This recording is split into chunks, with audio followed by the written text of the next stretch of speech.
Bien, estamos con María Isabel León, presidenta de ASIS, de la Asociación de Institutos Superiores del Perú, Asiste Perú, y también vicepresidenta de la de FIPES, que es la Federación de Instituciones Peruanas de Educación Superior.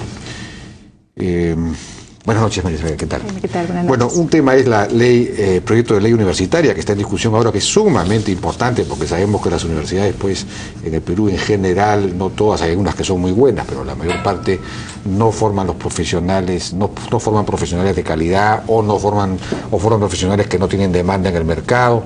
En fin, son entidades autónomas, autistas en realidad, no conectadas con la realidad y de muy mala calidad por lo general, aunque hay muy importantes excepciones. Bueno, pero el proyecto de ley, estoy viendo, en relación al tema de las universidades privadas, han salido la crítica de que es muy intervencionista, muy controlista, y he estado revisando y efectivamente, por ejemplo, se dice que se debe acreditar para, digamos, esta nueva autoridad, esta superintendencia que se ha creado en lugar de la Asamblea Nacional de Rectores, va a aprobar la creación de universidades.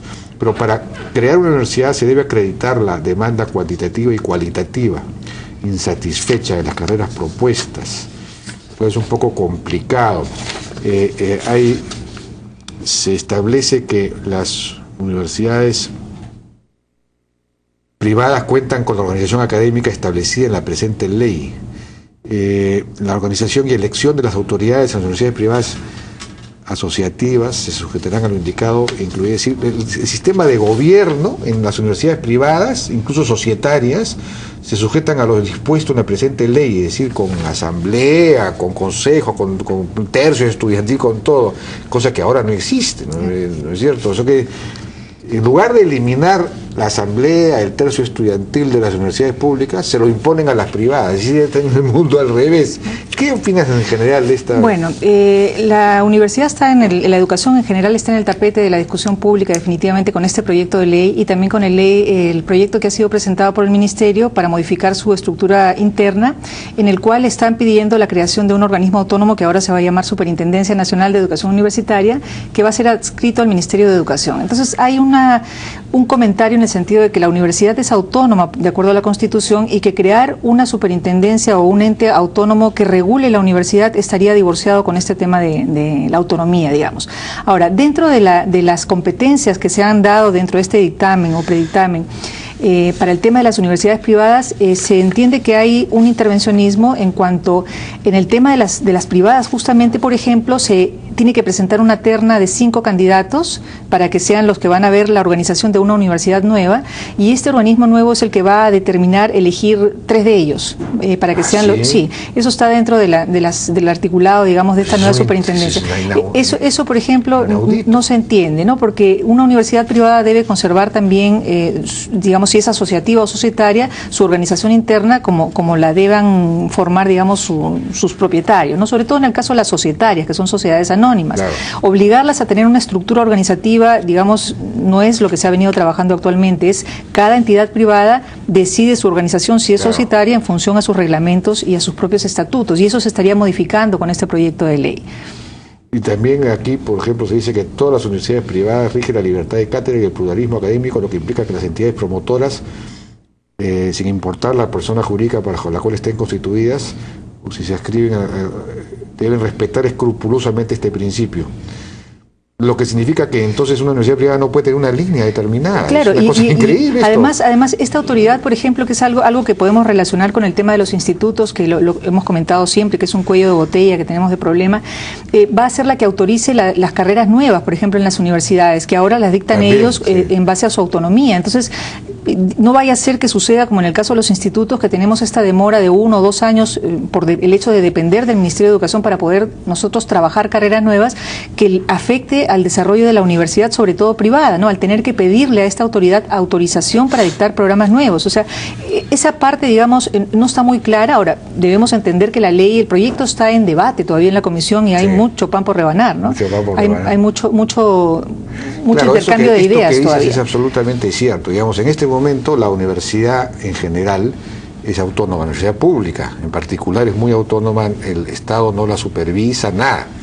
debería tener un mayor grado de supervisión, porque la universidad pública es finalmente del Estado peruano, Así es decir, de todos los peruanos, ¿no? Y quizás en ese sentido la creación de la superintendencia puede ser una buena idea. Fiscalice, como el reportaje que ha salido de la Universidad de Moquegua, que el mismo general Mora comenta, y además con mucha razón, ¿no? Una universidad pública que tiene un canon tan alto y que recibe una cantidad de dólares bastante importante, digamos, por alumno, que no tenga profesores principales o que tenga una infraestructura paupérrima como la que se ha mostrado en la prensa, es realmente preocupante. Pero estamos hablando de universidades públicas que deben ser cuidadas porque es el patrimonio de todos los peruanos. Ahí definitivamente hay que hacer una supervisión y exigir inclusive que estas universidades estén acreditadas para que puedan darle a la población pobre que no tiene recursos una educación de calidad. En el caso de las privadas es una inversión que hacen privados. Entonces tienen que tener ciertas regulaciones, sí, porque la economía debe tener ciertas regulaciones, no puede ser abierta totalmente. También deben tener acreditación, ¿no es cierto? Sí, por supuesto. Eso está muy bien, pero este intervencionismo, este controlismo, que sea la superintendencia la que apruebe determinadas cosas, la creación de carreras y todo eso, corremos el riesgo de que se traslade a las universidades privadas lo que ocurre ahora con los institutos. Así mismo, ¿no es cierto? Que están totalmente controlados, hiperregulados. Exactamente, esa no es una de las pueden ustedes tomar decisiones porque todo tiene que aprobarlo en el ministerio que no sabe nada y que no toma decisiones. Así es. Y sobre todo teniendo en cuenta, Jaime, que hay que impulsar el crecimiento de la educación en general en el país, ¿no? Si nosotros comparamos la situación del Perú en número de universidades, muchas veces se dice que han proliferado las universidades. Tenemos solamente 137. Si nosotros comparamos el número de universidades, por ejemplo... ¿Eso te parece poco? No, me parece poquísimo. Tenemos un 20% de cobertura en estudiantes en edad de 18 a 24 años que van a la universidad en el Perú. Tenemos 20% de estudiantes que van a la universidad. O sea que 20% de los jóvenes entre 18 y 24 años van a la universidad. Nada más. Entonces, si uno ve, por ejemplo, en Estados Unidos, que hay 314 millones de habitantes y tienen 8.500 y pico de universidades, tienen una universidad por cada 37.000 habitantes. Nosotros tenemos una universidad cada 219.000 habitantes. Nos falta mucho por hacer. O sea que nos faltan universidades, pero el asunto es que sean universidades de calidad, que ofrezcan un servicio adecuado y que la población pueda estar debidamente... Está el tema de la acreditación, pues las universidades tienen que acreditar. Así es. En realidad ya existen organismos que controlan las universidades, porque evidentemente las universidades tienen que cumplir con la Constitución y con las leyes, pero ya existen leyes que cubren, digamos, una serie de aspectos. Si alguna universidad tiene algún problema, por ejemplo, de estafa o algún tema judicial, interviene el Poder Judicial en las privadas, la Contraloría en las públicas. Si hay un problema de tributos, interviene la SUNAT. Si hay un problema de calidad o de competencia, interviene el INDECOPI. Entonces ya hay instancias que están creadas, digamos, en el sistema sobre las que tienen injerencia en las universidades. Entonces, crear esta superintendencia que acumule todas estas competencias, digamos, es para las universidades preocupante. No, evidentemente, no podemos repetir con las universidades privadas lo que está ocurriendo desgraciadamente con los institutos. Así es. Bueno, el ministerio ha planteado además crear un viceministerio para ver ahora regresando al tema de los institutos, para regular los institutos. Eso es una cosa, es decir, ya es la consagración del controlismo absoluto. Bueno, nosotros hemos sido críticos con la creación, cuando se anunció el año pasado de este viceministerio, no por la creación en sí del viceministerio, sino porque pensamos que esto va a demorar más la atención de la educación. Este gobierno tiene 2 años ya en funciones y la verdad es que en el tema de educación superior no ha avanzado mucho. Entonces, ahora van a tener un viceministerio, nos ofrecen que todo va a funcionar mucho más rápido, ojalá sea así, pero yo tengo una curiosidad, Jaime. Se pide, por un lado, la creación de un viceministerio de educación superior para regular y para propiciar, digamos, un desarrollo de la educación tecnológica, y por otro lado el gobierno aprueba un decreto supremo como el 003 del Ministerio de Defensa, en el que se excluyen a los estudiantes de la educación superior tecnológica de esta posibilidad de exonerarse del tema del servicio militar obligatorio. O sea, los estudiantes de educación superior tecnológica no son considerados para algunos aspectos de políticas públicas y sin embargo en otros aspectos se supone que sí están siendo considerados. Entonces yo me pregunto, ¿cuál es la coherencia, ¿no?, que hay en ese sentido con respecto a la educación técnica? ¿O se la va a propiciar y se la va a reforzar porque el mercado productivo necesita mano de obra laboral técnica? ¿O se nos está ninguneando en otros documentos legales que salen del Estado en que no se nos toma en cuenta? Claro, yo no entiendo, y realmente es un mensaje muy confuso. Es una incoherencia, ¿no?, porque efectivamente el servicio militar obligatorio, que ha sido restablecido malhadadamente, desgraciadamente, es un retroceso. Claro, de él están exonerados los estudiantes universitarios, pero no están exonerados los que estudian en institutos. Y se supone que la política debería ser que la mayor cantidad de jóvenes vayan a los institutos, porque necesitamos en este momento técnicos o gentes de mandos medios, o claro, ¿no? La economía está requiriendo eso, más que profesionales, salvo algunos profesionales especializados. Claro, el propio Estado, con este decreto, por ejemplo, ha creado esta distorsión entre lo que es el derecho de igualdad entre los estudiantes de la educación superior, y no se da cuenta, por ejemplo, que un chico que va a un instituto lo hace porque necesita trabajar, por un lado, y necesita capacitarse para conseguir un mejor trabajo después. Y esta multa, por ejemplo, de 1.850 soles, significa el pago pues de 4 o 5 pensiones mensuales de estudios. Entonces, para poder liberarse de esta obligación forzosa que no querrían, en el caso de que resulten sorteados, van a tener que sacrificar el dinero que corresponde a 5 o 6 meses de su formación para poder continuar con este plan de vida que han elegido. Entonces, yo creo que es momento de que el Estado reflexione. Hay muchos sectores de la sociedad civil que están reclamando sobre este aspecto, que se han pronunciado en diferentes instancias. Yo del Poder Ejecutivo he escuchado solamente a la vicepresidenta Marisol Espinosa apoyar esta idea de que hay que revisar este decreto. También Ana Jara de alguna manera lo ha dicho. Y el presidente, el ministro Jiménez también está comentando el tema. Entonces, yo creo que antes de que llegue el día 19, que va a ser el primer sorteo, deberían hacer un acto de contrición y expedir un nuevo decreto supremo que está dentro de las condiciones que ellos tienen y exonerar a estos alumnos para que no exista esta discriminación que realmente es odiosa. Así es.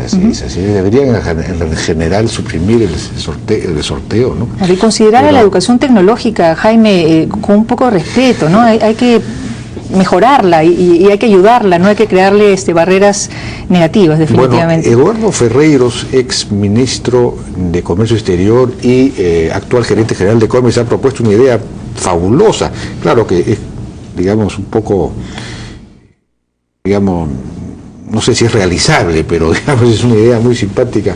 Ha dicho que ante esta injusticia, digamos, que los bancos creen un préstamo para los chicos, para que los chicos que están en los institutos o en fin puedan puedan pagar esa multa y exonerarse del servicio militar obligatorio, porque son muchos chicos que están haciendo emprendimientos, además, porque hay una gran emprenduderismo en el Perú. Hay muchos chicos que ya ponen sus negocios o quieren ponerlos o colaborar o participan en negocios de terceros.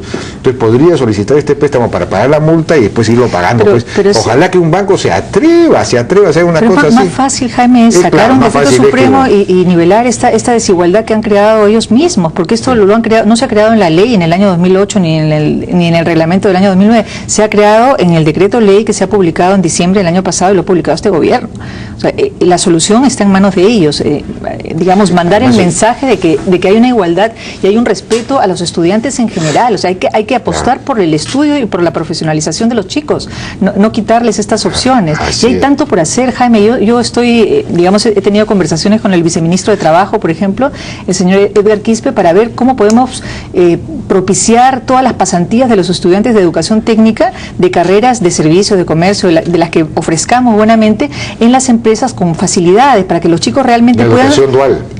De alguna forma, ¿no? Porque vamos a hacer una educación dual, estamos proponiendo una educación... Eso, ¿no? Es una cosa increíble, todo está prohibido. El problema es que cuando uno quiere acercarse a una empresa para darle la facilidad a los alumnos de que tengan una pasantía por el sector productivo y que sepan lo que va a ser su trabajo en la realidad y después puedan emplearse, se encuentra uno con la barrera de que las empresas tendrían que pagarle una subvención completa, un sueldo mínimo a los alumnos, que no lo pueden asumir, porque estamos hablando no de una pasantía para 5 alumnos, nosotros queremos que el 100% de los alumnos tengan pasantía. Entonces hay que liberar el sistema, desburocratizarlo y confiar un poco en las alianzas de los centros educativos con los centros laborales para que los chicos se puedan beneficiar, pero quitando estas barreras de acceso.